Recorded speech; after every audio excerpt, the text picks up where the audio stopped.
Not a good start.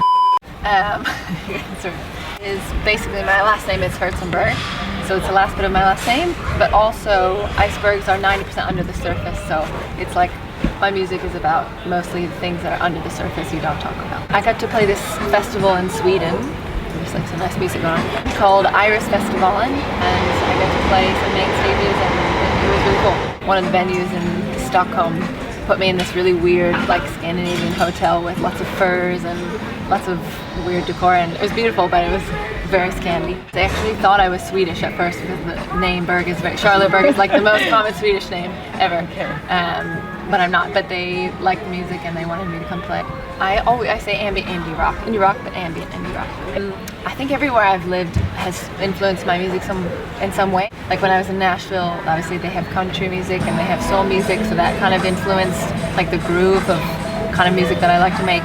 And then when I was in Australia, they have their own style, and I've lived a few places. I lived in Argentina, and they have their own style. So I feel like every place I've lived has influenced my music in some way. I write about my life experiences and like pain and joy, and yeah, I think you have to experience something in order to write about it.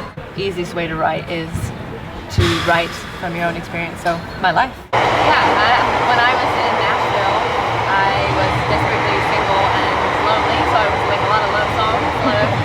I sort of covered up love songs. It wasn't like, yeah, I didn't have obvious love songs, but they were overtly, not overtly love songs. But recently I've written a lot about music, which I feel like is very meta, very weird, music about music, but it's been my focus for the last bunch of years and my constant thoughts, and so yeah. But recently I've written a lot about music, which I feel like is very meta, very weird, music about music, but it's been my focus for the last bunch of years. I feel like songs are like babies and it's hard to choose between them. Like each one is really special to me. I even don't like when people tell me like, oh, this song is, you know, because I kind of feel I love all of them and I put my whole self into each one. If I wrote a song and I wasn't totally sure about it, I wouldn't record it. Right. But I'm most excited about the music that's coming out this year. I feel like it's the best expression of who I am, and now that I'm producing music, I can make it sound exactly how I want it to sound, and I'm not relying on other people to realize my vision. I think more women should produce. I think it's such an advantage if you can actually make the sound that's in your head. You're going to get so much closer. You never nail exactly what's in there, but you get much closer to what you want.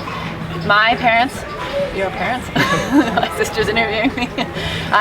My parents, our parents listened to James Taylor, they listened to Elton John, right? They listened to a little bit of the Beatles, they listened to a lot of like singer-songwriter type musicians. What you say, I think, is the most important, so that's definitely influenced me, yeah. Moulin Rouge, or, you know, some of the less popular things like, I don't know, like Enya, or, you know, Dad's taste was a bit funky, wasn't it? Yeah, he liked some very oddball, yeah, I mean, Enya's amazing, but like some very strange collection of things, it was varied. Yeah, somewhere between sort of Rihanna and Enya. Yeah. The sweet spot. Exactly. I didn't even think of myself as creative or as musical until I was much older, because like we did sports and we were like academic and did sports, and it was only kind of later when I was 22 that I realized how important music was to me.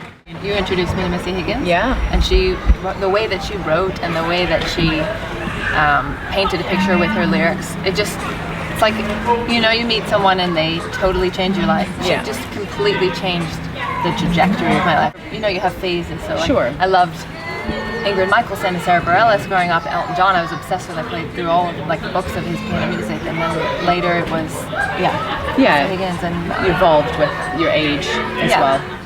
That song, what is it? Fight for Fighting, the 1500 years. Oh yeah. And I'm 15. Yeah, that one came out when I was 15.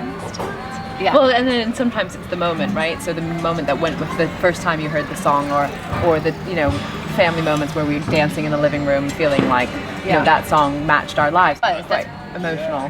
Yeah, it was like, it felt like it was written about me. It was for me, and then I still love that.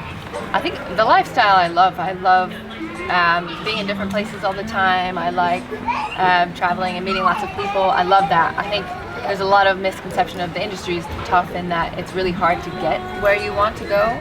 But the touring, like when I was touring, I loved that. I loved riding a bus every day and flying to new places and playing shows, and Yeah, I like change a lot. It's almost more peaceful to me than sort of the same all the time. Than being static. Than being static, yeah. Hang out with my sister, which is good. I love sports, like we love sports growing up, so I go to the gym and I like to go for runs, and I love travel. Travel's always going to be my number one, probably. I like seeing new places.